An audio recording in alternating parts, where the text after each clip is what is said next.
Well, the official election campaign is still months away in Canada, but already we've seen a polarizing of the debate in this country. And in many ways, it's our leaders who are responsible for making it better or worse. They can lead a better dialogue if they want to, but do they really want a more civil debate, or is polarization a useful political tool? Let's talk about that with my next two guests. Christopher Cochrane is an associate professor at the Munk School of Global Affairs at the University of Toronto and the author of Left and Right, The Small World of Political Ideas. And Jennifer McCoy is a professor of political science at Georgia State University and a visiting scholar at the Central European University in Budapest, Hungary, where she is continuing her work. And that's where we reached her today. Good to see you both. Thanks for agreeing to talk to me about this. It's an important subject, and I appreciate your time today. Thank you. Jennifer McCoy, let me start with you. Let's get the definition straight of what we're talking about here to begin our conversation. What do we mean by political polarization? Well, in its simplest terms, it simply means differences among voters and a growing distance among voters or among political parties and leaders on their attitudes towards issues, which is a normal thing in democracy. But the danger is when it moves to a level that I call pernicious polarization, which is when societies divide into two camps and they see each other as us versus them. So that's a more extreme form of polarization, which includes distrusting and disliking the other side. And that has all kinds of consequences for democracy. All right, let's follow up on that. Christopher Cochrane, we've always had divisions in Canada, but what's different these days?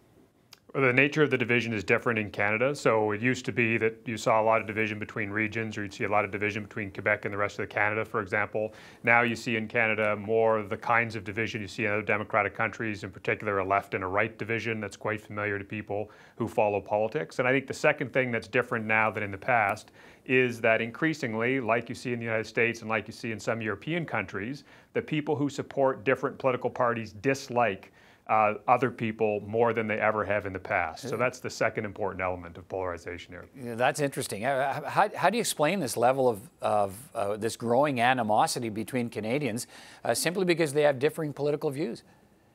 Yeah, I'm at a loss to explain it. I suspect the explanation, whatever it is, will have a lot of moving parts. It'll be complicated with different things sort of interconnected with each other, which is why it's so hard to isolate one thing. One thing that is clear from the public opinion data that's been collected over the past few decades is that it's basically continued nearly unmitigated since 1968. In every election, the partisans of different parties dislike the partisans of other parties more and more and more. And that's a phenomenon we've seen in the United States, and it's a phenomenon reflected here in Canada to a somewhat lesser degree than the United States, but still extremely notable. Jennifer, do you have any thoughts on that, about why we've come to a place where differing political views now become sort of drenched in this animosity, where it's really an us versus them conversation? How come?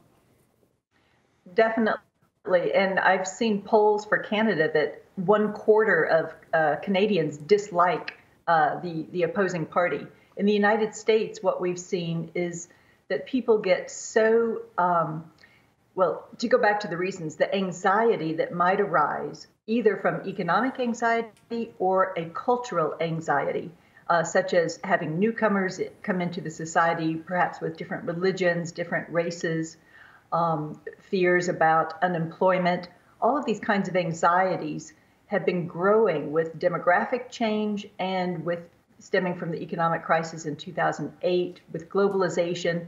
Those may be the underlying differences. But when a society feels anxious and political leaders come in and they know that creating a division and an us versus them atmosphere and identifying an enemy is a winning electoral strategy.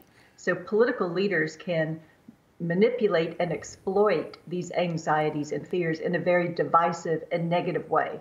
And that's what we've seen in the United States and countries in Europe. And I hope we're not going to see that in the Canadian election this year. Yeah, Chris Cochrane, do you think we're already seeing it?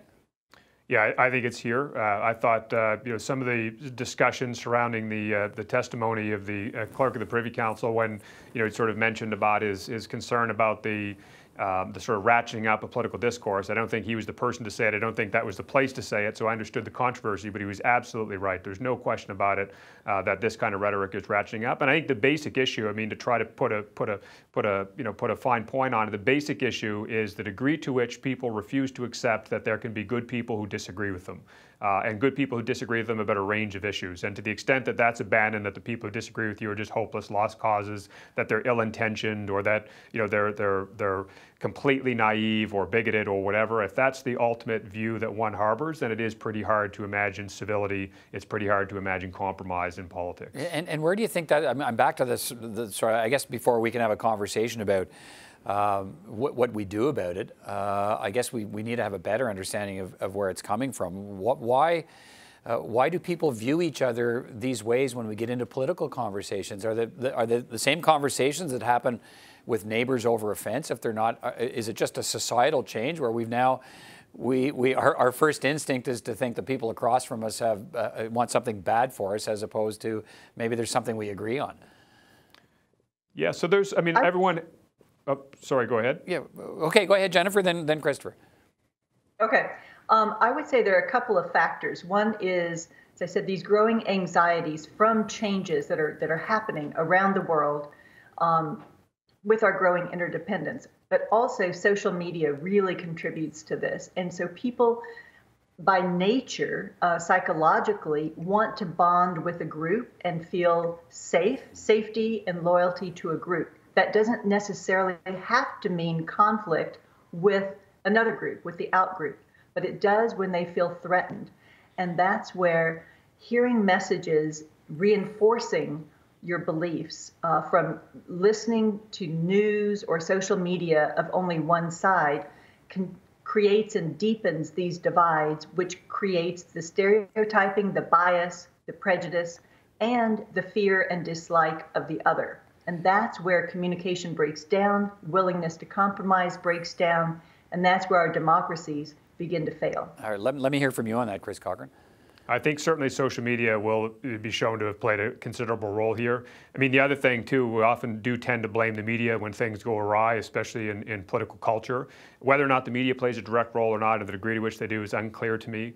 I do think that one of the factors at play here, whether it's the main factor or even a huge contributing factor, but I think it's a significant one, is just the extent to which the sense of duty to get involved in politics has declined in the population. I mean, there's good experimental work to show that the two reasons that people do sort of get involved in politics are a sense of duty to get involved, which is to say you get involved in politics even if you don't particularly care about the outcome. And then on the other hand, there are people who get involved in politics not because they have a sense of duty, but because they're adamantly committed to one particular outcome over another. And to the extent that a sense of duty declines in the population as a whole, and to the extent that people who don't really care about who wins disengage from politics, then what we're left with increasingly are people who are there because they're really adamant for their team and opposed to the others. And so this hollowing out of the center, I mean, it's, I think, a part of the explanation for why we see parties moving increasingly in opposing directions. And then also, as the parties move in increasingly opposing directions, voters tend to follow those cues and move as well. So it's a bit of a cycle, a spiral, and we certainly seem to be on that trajectory here in Canada as well. Right. Jennifer McCoy, based on what you've seen, can our political leaders, and I'm writ large here, can our political leaders be convinced to do better, to fight polarization as opposed to stoking it, or is it just seen now as a means to try and get a political advantage, so why would they change?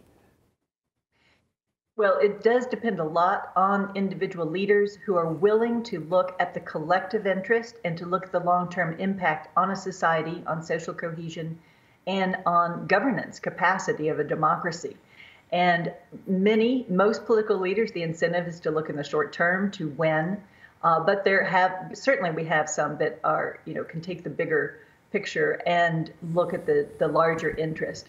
And so they have to be willing to resist the temptation to also reciprocate this kind of polarizing, demonizing messages in the campaign when we dehumanize and demonize our opponents, and then also when in government to avoid reciprocating the actions, the behavior that are winner-take-all kinds of behaviors. We saw this fail terribly in the United States Senate when both the Republicans and the Democrats reacted to over Supreme Court nominations in a very polarizing tactic, hardball constitutionalism that in the end is going to hurt both of them because of getting rid of consensus-based rule-making and decision-making.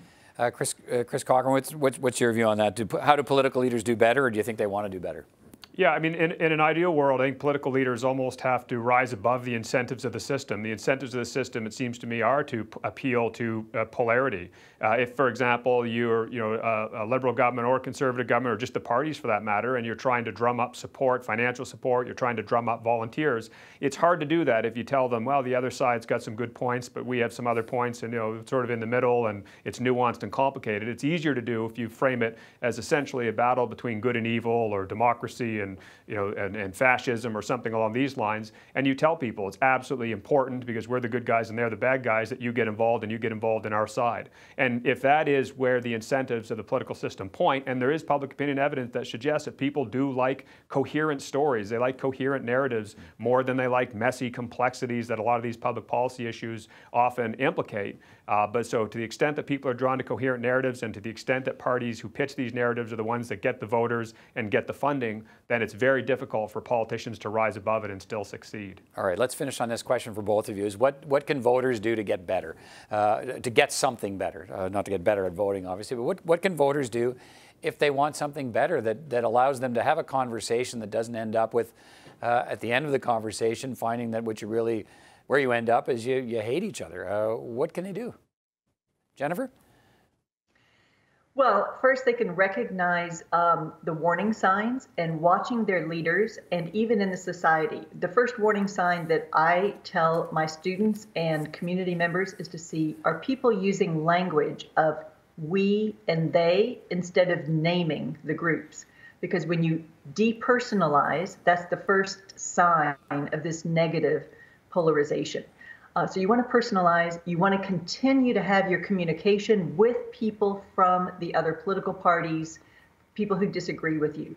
Don't avoid the communication, because that's absolutely critical, and practice civility.